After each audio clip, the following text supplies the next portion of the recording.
So Ripple is do say something, forget it, let people forget it, and now come back again with the same hype.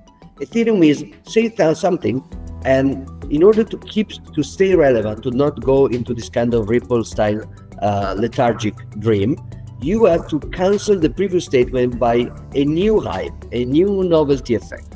So we say that everything will stay on layer 1, word computer. In order to make you forget that, we will have to launch a new hype, a new thing, a new buzzword. Always like we'll go sharding, we will go on a ZK proofs, we'll go always a red herring. Well, the problem is pollution again, just like Greenpeace. So we need proof of stake. But then proof of stake was clearly debunked by a mathematical paper by Andrew Poster in 2015.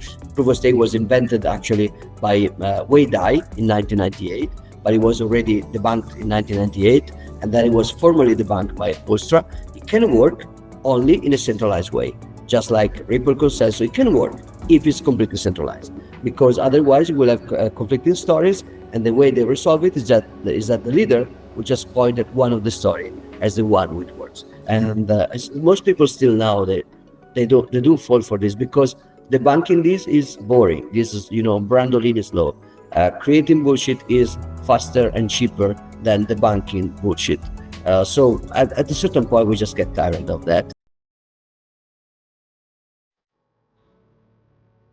Today, I'm joined by one of the most outspoken, sharp, and entertaining voices in the Bitcoin space, Giacomo Zucco. He's a longtime Bitcoiner, educator, entrepreneur, and of course, maximalist, and very proud of it.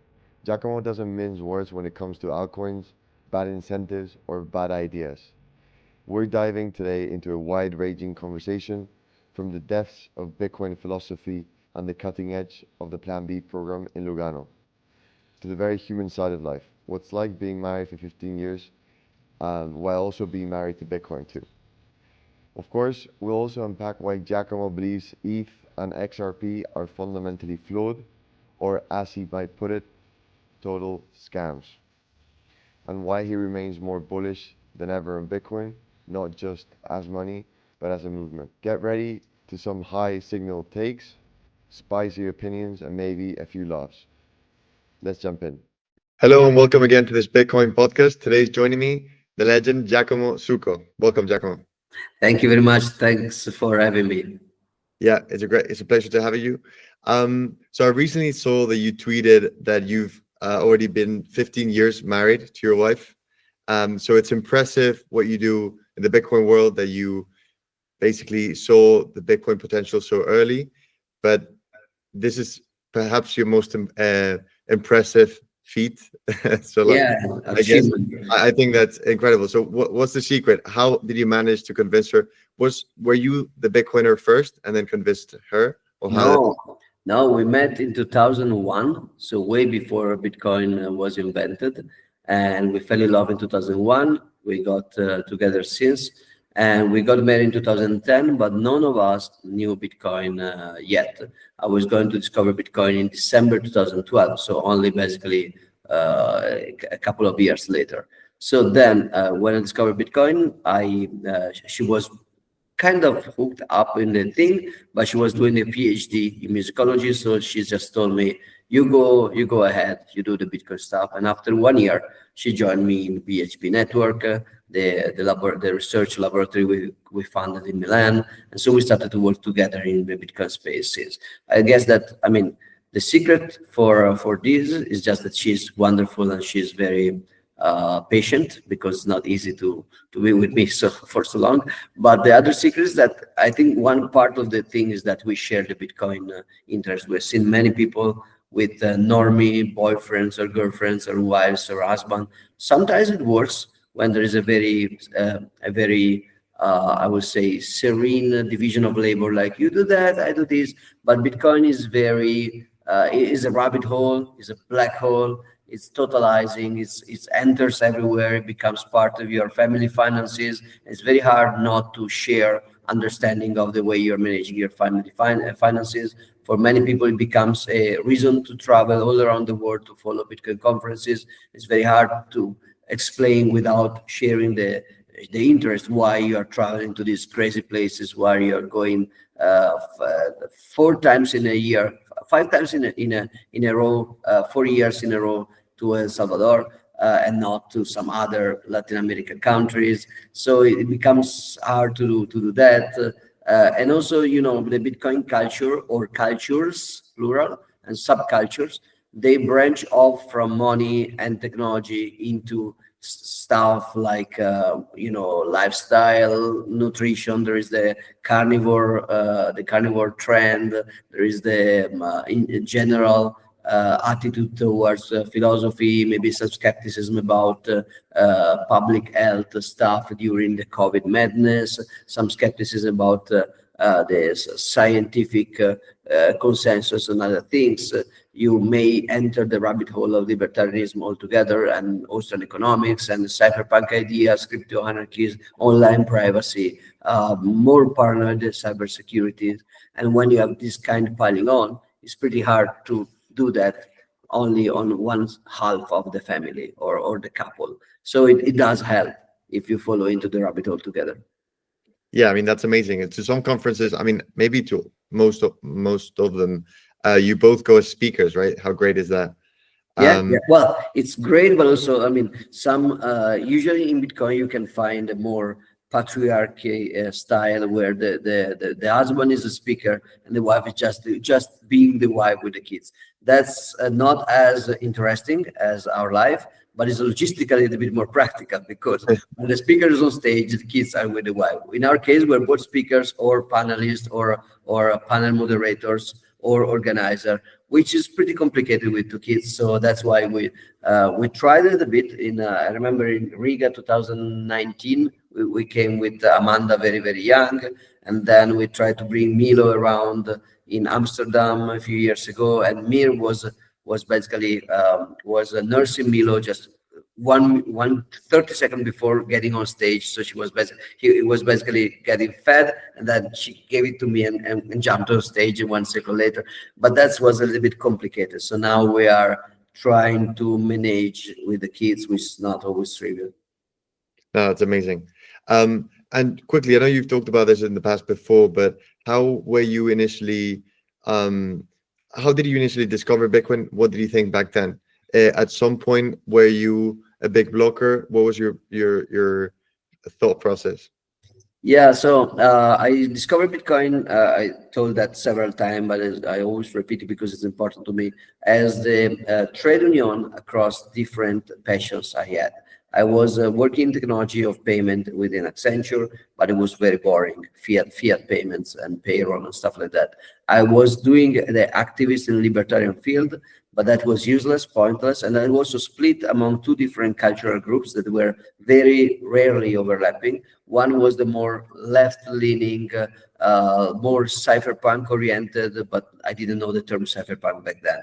But it was like, anonymity online, Julian Assange, WikiLeaks, some connection with Occupy Wall Street, to some degree with the pirate party, with the anonymous people on. So it was very socialist leaning to a degree, but it was big on privacy, individual right online and stuff like that. And to some degree, transparency of the public machine, so the whole WikiLeaks thing.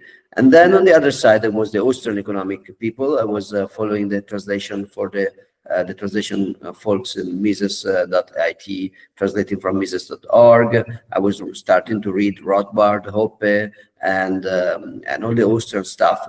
And these guys were more, in a way, right-wing leaning, more about economic issue, more, I would say, economically sounder, but maybe a little bit more mainstream, less activist style, and definitely less involved in technology. So these groups were not really talking. I was in both, but I was not finding a lot of union. And then Bitcoin popped out in the same couple of weeks between December 2012 and January 2013 in all 3 of these parts of my life. So there was one mention in some Mises discussion, one mention in some Assange discussion on, I think it was like a WhatsApp group or something like that. And then one mentioned in an email from a colleague at work as a technology. So it clicked because it was like basically recurring in different parts of my life.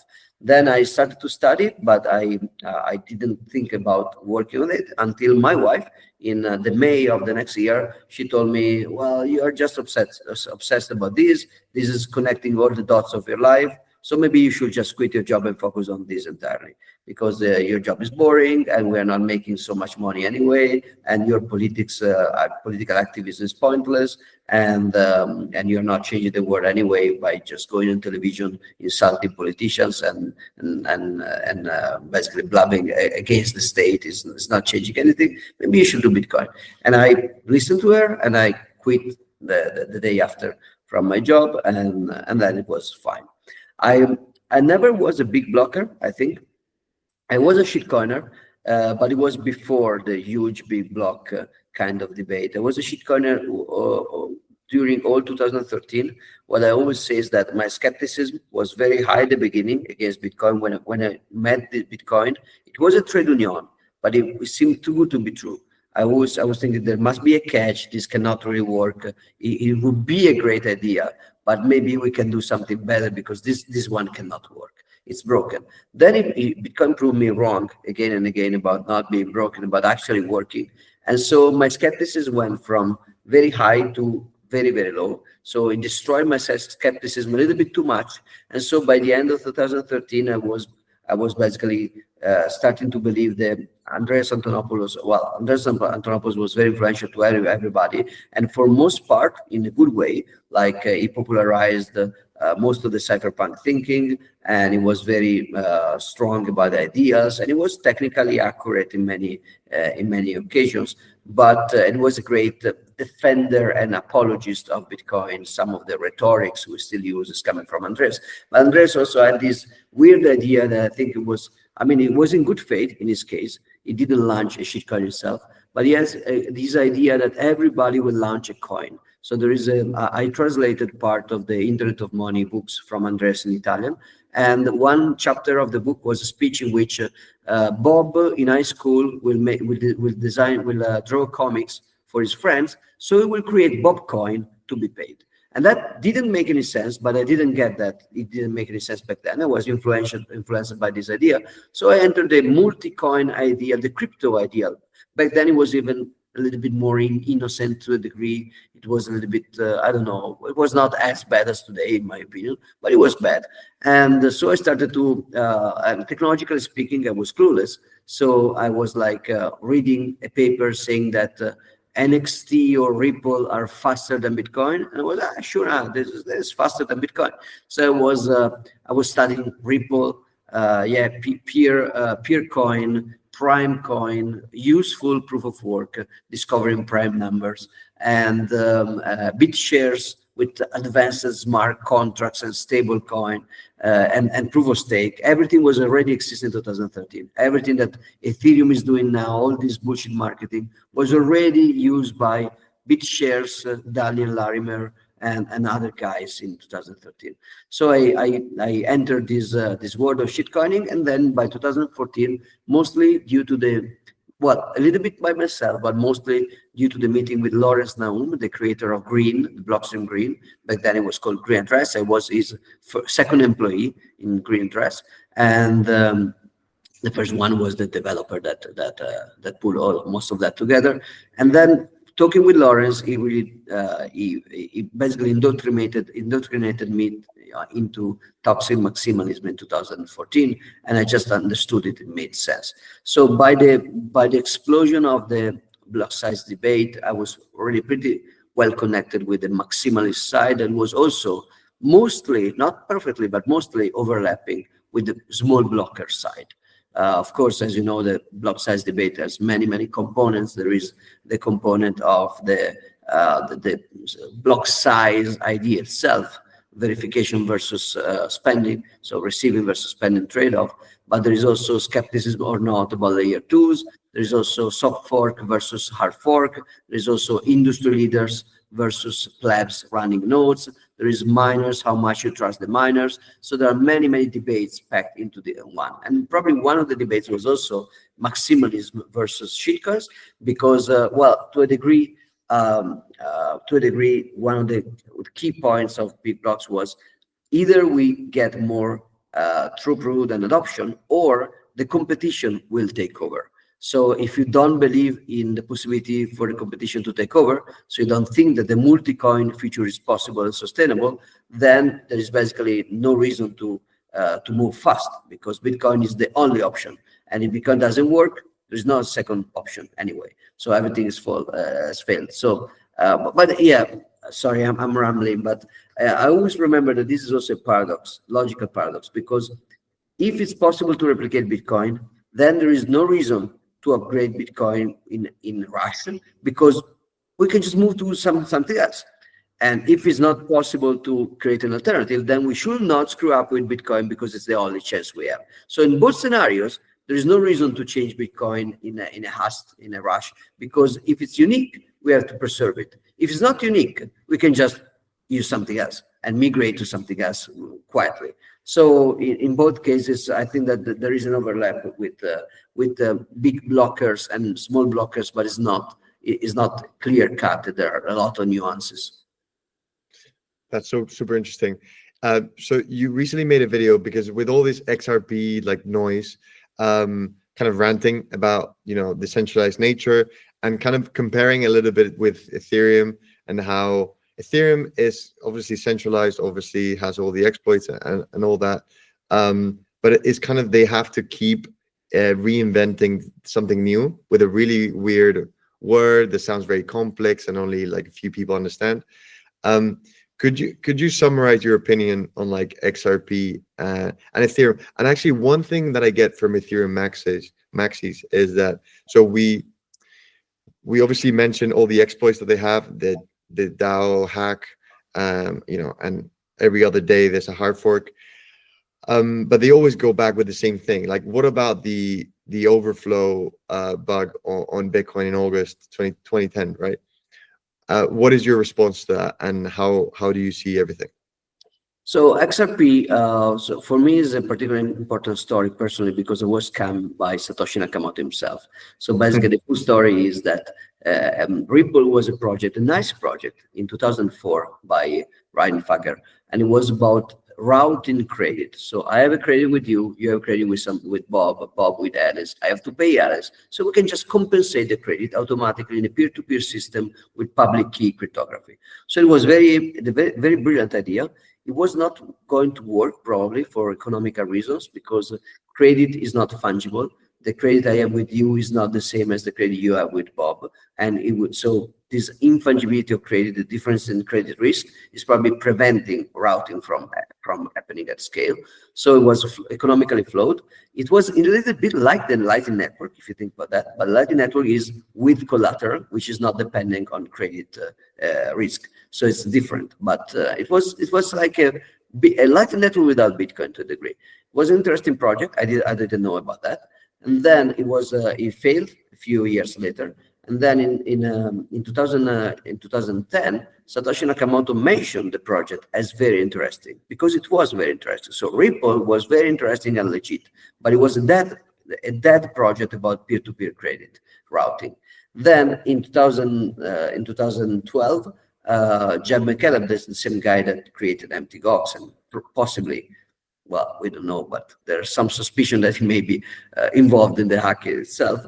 And Jeb McCaleb just created, and then he also created Stellar and whatever. He bought the Ripple brand from the old project, and he created a new shitcoin, branding it as Ripple. All the part about routing credit was mostly gone. Today is mostly done. But the marketing was always simplicity to a degree. So it was not so explicit, but the idea was, why is even Bitcoin using this complex blockchain with 10 million block and proof of work? We just have a bunch of nodes signing off the transaction. It just works. Of course, it just works because it's a centralized federation, which is disguised as a decentralized system. It's not. There is a thing called UML. It's a file. If you change the nodes that are authorized to sign the transaction, you go out of consensus, and you can have any kind of fork and double spending. So it works as long as all the nodes will follow one single centralized list of federates. So it's like liquid to a degree, but it doesn't admit that it is like liquid. So, but the narrative was always one of simplicity in a way.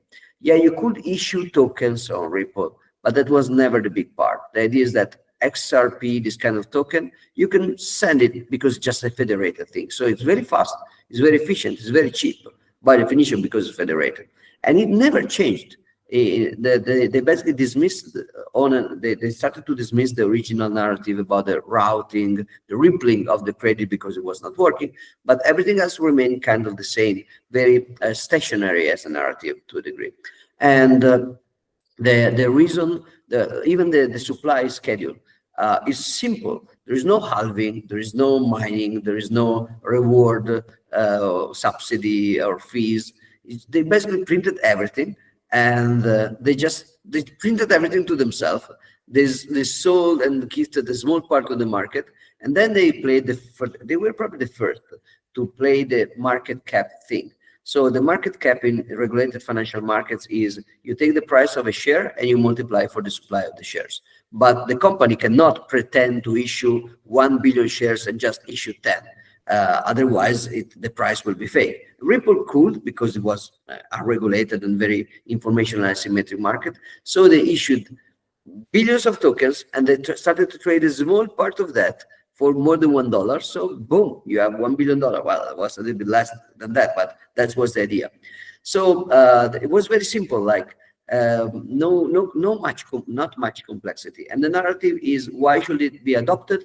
Well, because somehow banks will use it to replace SWIFT. That was already a narrative in 2013, I remember. So it was already there. They started to do that, and then they do cycle like these banks will use Ripple. Then the banks will not, because if they're going to replace SWIFT with the new technology, they will use an insider technology that they are part of, not an external US-based company with other shareholder with 100% pre-mined tokens. There's no way that that's going to work that way for a question of interests and game theory. So the narrative is always the same. It's cyclic. Like, people will forget about Ripple, and then these guys will come back. Most of the marketing by Ripple is done by disparaging Bitcoin. So this Ripple guy will pay Greenpeace to create a FUD campaign against Bitcoin, because Bitcoin is pollution and boiling the ocean. And then it's funny because the Ripple guy pays Greenpeace. Greenpeace pays an artist to create a School of Satoshi sculpture against Bitcoin, and then Bitcoiners adopt the School of Satoshi as one of the coolest sculptures ever, and we use that as an avatar on X, we put it on shirt, we 3D print it, and now the artist started to accept Bitcoin because he got interested into Bitcoin. So it did backfire, but yeah, Ripple is predictable. Ethereum is not that way. Ethereum goes in the other direction. Ethereum cannot be steady, predictable, repetitive. Ethereum must to always rise the promises, rise the stakes of the promises. So they initially, and then they have to basically bury the past failure under new promises, novelty effect, always novelty effect. So Ethereum started for tokens because Jimmy Song actually hired Vitalik Buterin. Back then he was a journalist. Well, Vitalik Buterin was the son of a Canadian startup incubator guy. So he was surrounded by the startup investment, VC investment, pre-seed investment all the time. And he tried to raise money on a straight out scam about quantum computing. So it was basically a quantum computer emulator within a classical computer. Everybody who knows a little bit about quantum computers know that was clearly a fraud or a sign of absolute incompetence about the topic, and they try to raise capital on that, but they failed to raise capital. And then he was working as a journalist for Bitcoin magazine. It was being a good journalist. I think that it was good. Then Jimmy Song hired Vitalik Buterin to write something about colored coins. So the idea to use Bitcoin to move other assets. What was back then called color coin, now we're still trying to do with RGB, and the RGB is copy, which is taproot asset, and liquid to some degree. So we're still doing that, and well, in a very bad way also ordinals, still the same thing. And Vitalik basically branched off, saying Bitcoin cannot do this kind of token stuff in a very good way, which is true. That's why we are working with something as complex as RGB, and still years later, because there was not a good way to do it. So we need another coin. But then the asset thing was pretty trivial, because there was not much to do. Then he said, well, the problem is pollution again, just like Greenpeace, so we need proof of stake. But then proof of stake was clearly debunked by a paper, a mathematical paper by Andrew Poster in 2015. Proof of stake was invented actually by Wei Dai in 1998, but it was already debunked in 1998, and then it was formally debunked by Postra. It can work only in a centralized way, just like Ripple consensus. It can work if it's completely centralized, because otherwise you will have conflicting stories, and the way they resolve it is that the leader will just point at one of the story as the one which works. Otherwise you have long range attacks and stuff like that. So proof of stake was clearly debunked, so they branched off into Turing completeness. Turing completeness, smart contracts. So the language of Bitcoin is too limited. We need the possibility to do a world computer, so every Ethereum node will replicate everything everywhere. That failed as well, because of course the world computer, which is entirely replicated, cannot scale. You cannot put all the computation on chain, otherwise you don't have privacy and you don't have scalability. You need layer 2s for complex computation, which was the Bitcoin mantra. No, don't do that on chain. We are already doing too much on chain. Do that off chain. That's the way. So they abandoned the on-chain world computer narrative, and they, well, for a while Vitalik adopted this big block, fast payment, cheap payment on chain idea. So he was complimenting Roger Ver and Craig Wright for BCH, and he was saying that Bitcoin was a failure because the payment were costing more than 20 cents or something. So he said something where Bitcoin, the fee costs more than 20 cents is a failure.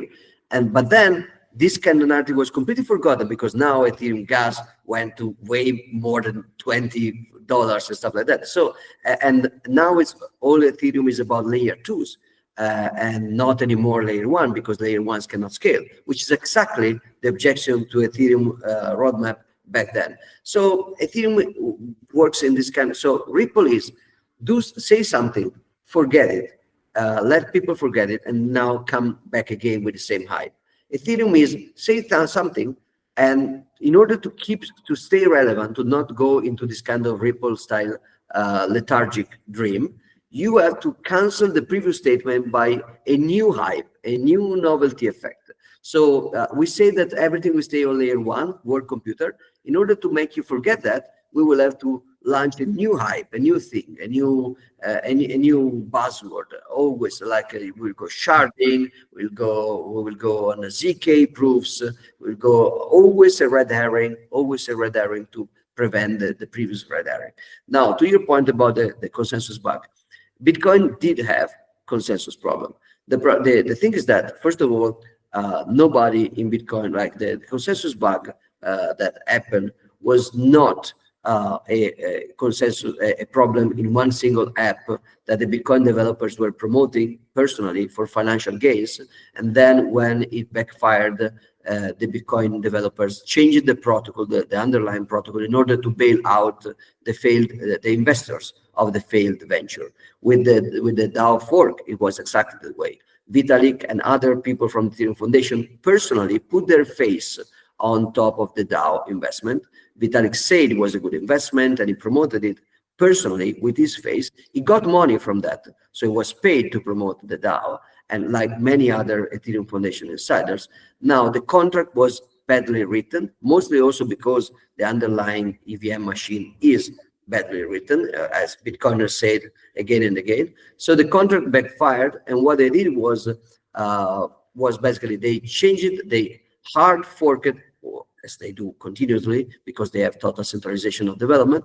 They hard forked the protocol in order to remove the money from where it was going, following the code, and sending it back to the people that invested following the insider advice. So it was a bailout of an app you made by changing the underlying protocol, and it was done in an incredible way. I think there is still around an article by Well Panda, the trader Well Panda, about like Ethereum, a chain of thieves and frauds, something like that, which is detailing the way they also tried to sell the money they bailed out off band in the market without being noticed. So all kind of shady stuff.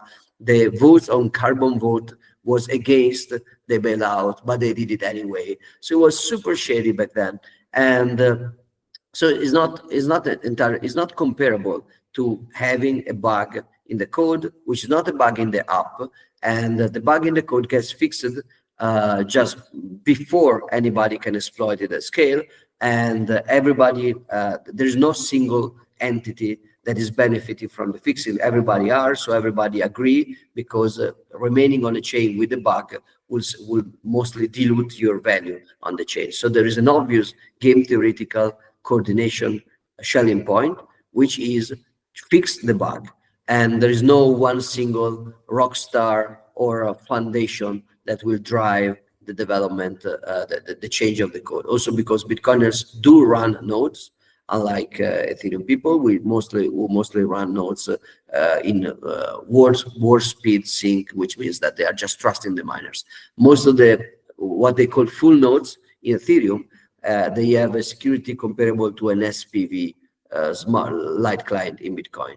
That's because, well, that's very complex, but basically the UTXO model allows you to check everything sequentially, while the accounting model with contracts in Ethereum makes so that every time you want to validate a contract, you have to know not just the past blocks, but you have to rebuild all the states at every block of the past. So the only way to check the validity of a contract without trusting the miners is to actually build the full state at each point in time, which is what they call archival node, which is closer to a Bitcoin indexed node that used for a block explorer, for example. So they changed the meaning of full node, they changed the meaning of pruned, archival, gaslighting everywhere, of course. And most people still now, they do fall for this, because debunking this is boring. This is, Brandolini's law. Creating bullshit is faster and cheaper than debunking bullshit. So at a certain point, we just get tired of that and we just give up. Let me say something pro Ethereum, though. I think that it's mostly true that most of the things that Bitcoiners said to Ethereum people were eventually have been proven right, and then Ethereum people just pretend that that's what they wanted all along, and they just go in, and everything else goes in the memory hole. So yeah, cheap payment under 20 cents, forgotten. World computer on chain, forgotten. Everything is forgotten, except for one thing where it may have been gone in the other direction. To some degree, even if putting JavaScript on top of a blockchain was probably most likely a bad idea, which is basically solidity, the idea to having more expressivity in Bitcoin and a generalized kind of expressivity is actually something that now Blockstream, which is basically the maximalist small blocker camp by definition, is following with simplicity on Liquid.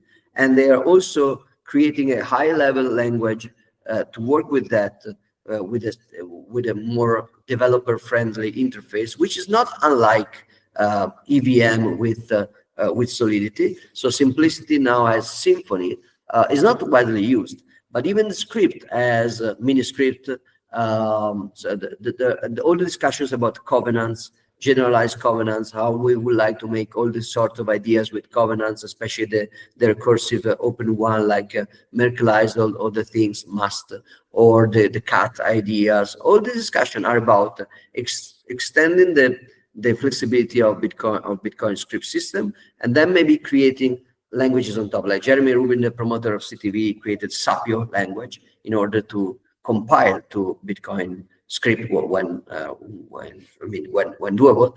So there is some of that proved to be a right intuition, and that's probably not. That's why, to some degree, for example, for centralized digital assets like company shares or USDT, stablecoin, EVM and ERC20 or ERC 700, whatever, they became standard. And it may be a bad standard, but it is a standard. So if the current crypto world will ever evolve into a world of digital assets sustainable, I'm still skeptical about that.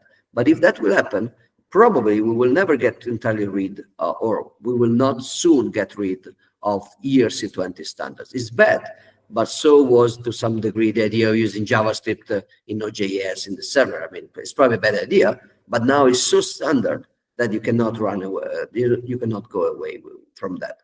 So while I think that the ETH asset will go to zero and the current Ethereum public infrastructure will slowly disappear like all the internet alternatives before 1995, it may be that some of the Ethereum standards, especially the ERC20 simple stuff, and some level of simplicity or of solidity. I hope not. I pray not. But it may be that they may survive within the centralized ecosystem, like not even in Bitcoin, not even adopted by Bitcoin, just adopted by databases. If you want a replicated database, right now you can just do MySQL with redundancy. But instead, maybe you will just do a EVM, a private EVM clone on your 7 computers, just for a private use case, just because it became very, very standard. I hope not. It is not really about Ethereum anymore. It's about Tron, Binance, Chain, and all this bullshit copying the standards and reusing the standard. But the standardness part is, I have to say, pretty powerful, and maybe it could end up being the only side of Ethereum that became to some degree sustainable, but not the asset, of course. Of course, and what you were mentioning about the state and so hard to verify is part of the reason why the Bybit hack happened, right? They were unable to verify the state, and they didn't know actually what they were signing. Yeah, I agree with everything you said, and also with ETH. I think it's lost over 70% of its value since 2021. Basically, since proof of stake was implemented, it's just creeping to zero. And at some point, I do agree that it's so tiring to go over everything because they try to make it so complex to rebate that it's just like, well, let's see what happens. And eventually they'll get tired of being wrong, I guess. But it's also surprising to me what do you think happened? Why Donald Trump was tweeting about XRP and ETH, and his son as well, and then you have the president of Argentina, Javier Milei, also doing the crypto scam thing. Like, is it just human nature that these just go back around and the greed, and it's just too appealing for someone to say, okay, let's make some quick money? Will that still happen, or? I think that will. I mean, scams will always happen. They will never go away, right? What changes is the narrative around the scam. So Ponzi schemes, they were always existing with real estate and with I don't know, oil companies, overseas companies. Ponzi schemes are not going away. They're a very general kind of instrument. So they will still happen. Give me your money to do this new stuff. It's too complex to understand or verify. And I give you the money of the previous people, and then so on and so on. So that's not going away. What I hope is that it will stop using ignorance about Bitcoin to proliferate. So before it was overseas real estate or stuff like that. Now it became Bitcoin or Bitcoin clones because people are ignorant about Bitcoin, but Bitcoin is powerful, is a powerful meme. So all these shitcoin scams, they have to basically piggyback on the Bitcoin narrative. What I hope is that, and I think is realistic, is that this kind of scam will remain in the market, but they will not leech on Bitcoin ignorance anymore, which for me as a Bitcoin educator is particularly important because right now, one of the reasons I'm so obsessed with shitcoins to some degree is that my passion is to teach Bitcoin, explain Bitcoin. And in order to work, shitcoin must live of ignorance or misunderstanding of Bitcoin. They need to do it. Ethereum needs to do it when they promoted the fake idea of chip on chain, or they promoted the fake idea of proof of work being polluting the environment, or Ripple must do it by paying Greenpeace. They need to, even if they pretend not to. The only way to promote a shitcoin is to lie about Bitcoin. So that's my problem. When that's over, or when that's going to become irrelevant, like in a very non-retail market, there was a similar incentive after the internet was invented. The internet was the network of the networks. So it was a way to unify all the networks. But at the beginning, when you are an incumbent, it's not convenient for you to join the new open standard. You want to recreate the open standard. First, you will try to keep your proprietary solution. When you fail, you will say, okay, I have to surrender to the open standard. I cannot go proprietary. So let's recreate the open standard at my own image, which is what all this company tries to do. But when you try to recreate the open standard, it will never be as widespread and accepted as the open standard. So you are always running against the time, and by the time you can get organically to the level of the internet is already exponentially larger than you. So the only way to try to compete is to cut corners and to do false advertising. So most of these network in the protocol wars in the 80s and early 90s, they were doing false advertising. They were lying. And after 1995, they disappeared. All of them disappeared. After 15 years of protocol wars, all these internet alternatives disappeared, basically, in a couple of years. So now is technological scamming, technological dishonesty, technological fraudulent marketing going to disappear? No, it's always there. We just moved away from the internet. Now it will move away from Bitcoin gradually. So right now the way to scam people is to do something Bitcoin sounding, Bitcoin adhesions to some degree. If it's not the meme coin of Trump and Milley, it's the ordinals and inscriptions of Bitcoin magazine. Or everybody was trying to grab money. We'll try to use some kind of Bitcoin sounding narrative. But even in that direction, I think there is a very positive evolution of the ecosystem. So we have this kind, every time Bitcoin is doing a bull market, there will be a news hype cycle about Bitcoin, and then a shitcoin scam hype cycle will follow closely. So if you look at what we're witnessing now in 2025, 2021, 2017, and 2013. So in 2013, when I entered the bubble, in 2013 the bubble was about there are better alternatives than Bitcoin as money. So you can recreate peer-to-peer decentralized money in a better way. It's stupid to wait 10 minutes for a block. Just do one, it's just faster. Of course it's not, but that was the narrative, right? The Ripple and all these others. So there are better alternatives than Bitcoin. That was 2013. Then that hype died off. There's still somebody will come up with something like that right now, but it's mostly that. Then you move to 2017, and now the hype was mostly ICOs. So money is money. Bitcoin is the king. That meme started in 2017. There was still people trying to do the flippening, but it was mostly like starting to creep the idea that Bitcoin is the king, Bitcoin is money. But what about other use cases like the ICOs? So let's create new coins to be ICOs, the up coins, the security tokens, and all this kind of stuff.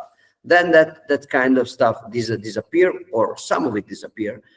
Then in 2021, it was the moment that there was some DeFi stuff going on, but mostly the Normiland meme was NFTs. So now, what about digital collectibles? So let's do digital collectibles that can be really unique. Like Jack Dorsey sold his tweet for several $1 million, and then now it's worth a few hundreds bucks. So it was everybody, all of my normie friends call me, never discussed Bitcoin, but now they want to do NFTs. And it's the solution for the intellectual property problem and remunerating artists in music. And everybody is doing NFT, big, huge. Then everything disappears. It dies off. The late wave of ordinals and inscription is just the final that rant of this previous hype, but it's basically already that is already over. And now in 2025, the actual hype, and actually we have two hypes. One is stablecoin. Tether is doing great, but there's an interesting thing about stablecoins and Tether. You cannot promote it as an investment scheme because by its nature, it's obvious that if you buy a USDT with $1, best case scenario, you get $1 back. Minus the fees. So it's not really an investment. It's not a kind of trend that can be used to create a new investment hype. The other one is meme coins. Meme coin, to some degree, is the most honest level of shitcoinery that we have seen so far, because it's basically, guys, I'm selling you nothing. If you want to buy it, but I tell you, this is literally nothing. This is Melania coin. So you're buying a meme, a concept. There's no promise of scarcity like in NFTs, like this is unique. No, this is just, you're just giving me money to brag about having some concept. And if you want to give me money, feel free. If you find a greater fool that will give you money, maybe you make some bucks. But I mean, no guarantees. That I don't think that people losing money on Melania coin will I don't even think they can honestly say I've been duped by fraudulent marketing. What was the fraudulent marketing? I mean, exactly. Yeah, it will go up, and it went up for a bit, and then it went down. Same stuff with Millet. It's not even pretending to be technical innovation anymore. To some degree, NFTs were still pretending to be non-copyable, unique, to be some level of innovation. Meme coins are very straightforward. So to answer with a very long discussion to your simple question is, this may be the last hype cycle for shitcoins. That doesn't, I hope so, doesn't mean scams or Ponzi schemes or fraudulent marketing or technological hypes are going to disappear. They may just move a little bit away from Bitcoin more and more and more, or to a degree inside Bitcoin. Like the next, I think the next hype will be MicroStrategy shares or ETFs. So I'm not even pretending anymore to create an alternative to Bitcoin. Just buy Bitcoin, but it's not real Bitcoin. It's just my Bitcoin denominated credit. That's probably the 2029 big hype. It's already present now, but it may be really something strong in 2029, if I had to guess. Awesome. Actually, I just wanted to ask you about that as well. So what do you think about Michael Saylor's strategy? It's just kind of leveraged Bitcoin, as you mentioned, but in a good leverage, quote unquote. So do you see any flaws there? Obviously, potential risks. What do you think about it? So there are at least three levels of, well, maybe even four levels of discussion here. The first one is, you are a company, put Bitcoin in your treasury. That's something Saylor did, but also Tesla did. Musk did it with Tesla. Many other companies are doing it. That does make sense. If you are bullish on Bitcoin, it makes sense because you are bullish. If you are not, it still makes sense from a point of view of diversification in your portfolio, because Bitcoin is weakly correlated with other assets, while shitcoins are all strongly correlated with Bitcoin. So Bitcoin only asset allocation makes just sense from a financial point of view. Do that, it's reasonable. And if you want to do that aggressively, that's of course a short-term risk for the volatility, but long-term, I think it's a safe bet. That's okay. Saylor promoted. The second is sell the exposure. Well, actually, the second is get into fiat debt in order to buy Bitcoin. This is, if the first bet is sound, this is also sound, just very, very risky, very, very leveraged. You may go bankrupt before, but it's still not wrong. It's like the Big Short movie, right? An history. It could have gone bankrupt waiting for the subprime market to explode. So it was a risk. If you want to take a crazy risk by getting fiat debt to buy Bitcoin, that's something that still is very, very aggressive, but still reasonable if you have this kind of risk exposure, if you're willing to take such a risk. Then there is selling this exposure to third parties. by selling the shares of MicroStrategy representing the treasury.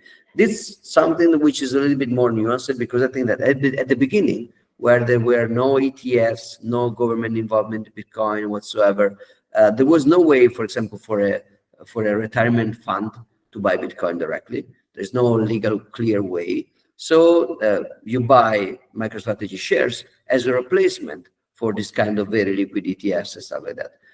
For example, now we're running here in Lugano, we are running this initiative to get a referendum to get Bitcoin to the Switzerland central bank, but they already have MicroStrategy shares in the central bank in Switzerland, so they are already exposed to Bitcoin price to some degree. So that's I think it made a lot of sense back then. Now I think less and less so. Why buy MicroStrategy when you can just buy ETFs and other financial instruments that may follow Bitcoin even closely? And then there is the last part, which is all these other instruments. So they're selling the shares, but they're also selling this kind of bonds. They're also selling this kind of different risk denominator. It's becoming very complex financial structure. Now, since I'm not the target of MicroStrategy, I don't own MicroStrategy share. No, I don't intend to buy any. I just have my sats, or I would have my sats if I didn't lose all of them in the Lugano Lake. So I don't care. So I didn't study it. But from the outside, the feel of it is that it's becoming more and more complex by the day. This kind of financial engineering, like this kind of spread between the share and the underlying treasury, justified by the fact that they are actually, they're borrowing, but they're also lending, but they're also, it's kind of sounding a little bit complicated. And it doesn't seem something super sustainable and super healthy to me anymore. That said, I don't care. In a way, but if you want to promote Ether, you have to lie about Bitcoin, and that's triggers me. If you have to promote this kind of weird stuff, you don't really have to lie about Bitcoin. I get triggered when Michael Saylor will go on TV or on a podcast saying that executive order to confiscate gold never happened, and the government is always your friend, and you should also always trust the government, because that's lying about the reason Bitcoin exists. So I get triggered by that. Disparaging the cypherpunks as paranoid, I don't like that, because that's going against Bitcoin's culture. But if you just want to promote the crazy investment scheme, hyper complex, I frankly just don't care. I think Bitcoin should just not care. We just have to remind people that there is Bitcoin, and there are contracts with private centralized entities, and the latter is not Bitcoin. So, I mean, caveat emptor. Nice. Could you tell me a little bit about the Plan B business school that you're developing? What is that about? Sure. So here around, you can see this is the office of Plan B Network with the beautiful Madex paintings here. And we are in Lugano. We are facing the central street of Lugano. Can you hear me? Because I don't hear you anymore. I lost your voice. Yeah, sorry. Okay. Yeah, sorry. Yeah, I can hear you. Yeah. And so we are here in Lugano, and when the Plan B initiative in Lugano started a couple of years ago, Fulgur Venture and Tether, the two promoters of the initiative, together with the town council, created a summer school, Plan B summer school. There was a Bitcoin education. I was involved as a teacher, but it was a little bit hard for the students coming from all around the world to learn Bitcoin and a job in 2 weeks in one single summer school. And some of them wanted to become developers. Some of them wanted to become business developers or professional in accounting, compliance, marketing. So it was a very heterogeneous kind of target. So we decided when we entered the picture, when they called me to become the director of Plan B Network and the vice president of Plan B Foundation. So I entered as a quote unquote director of the initiative. And I decided to make an experiment to change a little bit by basically extending this experience. Instead of just a physical summer school here in Lugano, let's do 3 months of online education which you can get physically, but if you cannot get here in Lugano, then you can stay home and watch it online and interact. And if you can interact, you can watch it recorded. So it's purely online, unless you want to do it in person. It's online, very cheap. You take this course, which lasts for basically 3 months, and only the third month is a selection of 21 people over all the hundreds of people from all around the world who are applying. We select only 20 to 21 that will actually come to Lugano and spend 1 week, not 2, third week of July in Lugano with the teachers, with the mentors, with the startups, with the VCs, with all the others, and with each other. The idea is to have a small group, so it's easier to create a strong bonding between the different cohorts. And we are also splitting the school in 2. We do one for business developers, which is called the business school, which is in May, June, and July, culminating with the summer school of Lugano. And then we do another, which is the Plan B Tech School for tech developers or software developers that will actually run in November, December, and January. And we have the final winter school in El Salvador every January, basically. So we will do this every year. Maybe in the next year, we will also merge them together in more complex ways, but so far we keep this separated. And right now, what we're launching is the business school. So if you go on planb.network and you scroll down in one of the education messages, there is the application for the Plan B Biz School. What's the target? The target is anybody that is either a business professional, so a lawyer, accountant, marketing guy, in the fiat world, and you want to convert your work into your job into a Bitcoin specific job. So you are a lawyer already, you are a tax lawyer, you want to become a Bitcoin tax lawyer for Bitcoin startups and Bitcoin people. So if that, or marketing, designer, same thing, everything which is not software. This is the first kind of target, professional that wants to convert it to Bitcoin. Second, young students that are studying business stuff. So again, accounting, finance, business development, marketing, and they want to be hired by one of the companies in our portfolios. So in the full group portfolios, like Bitrefill, Blockstream, or the Tether portfolio, like Hole Punch or Synonym. So if you want to get hired, and like over 21 students of the previous summer school, 13 of them has been already hired by these companies. And third, if you don't want to get hired but want to create your own startup, maybe to be invested by the Plan B fund that we are managing, or by Fulgur directly or by Tether directly, then we will also try to connect you with the mentors and with the investors in order to facilitate that as a sort of incubation program to some degree. Very, very super early stage incubation program. So there are these 3 targets.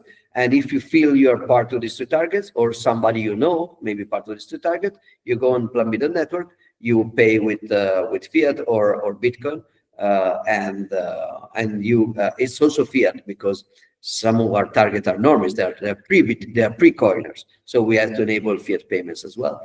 But we keep everything in a Bitcoin in our company, and then you run the program. And if you will follow these lectures online, also recorded if you cannot do that in person. We will have a lot of external guest speakers.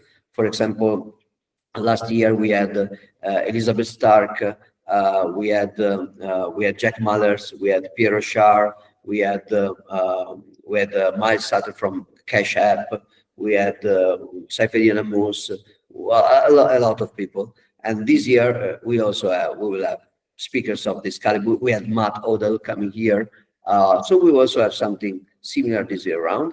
The names of the guest speakers are not announced yet because I don't want to make it all about the famous people be present, but I think that we proved last year that we can attract pretty cool guest speakers. And then will be curricular lectures, 2 every week, 3 hours a lecture, so pretty intense. It's not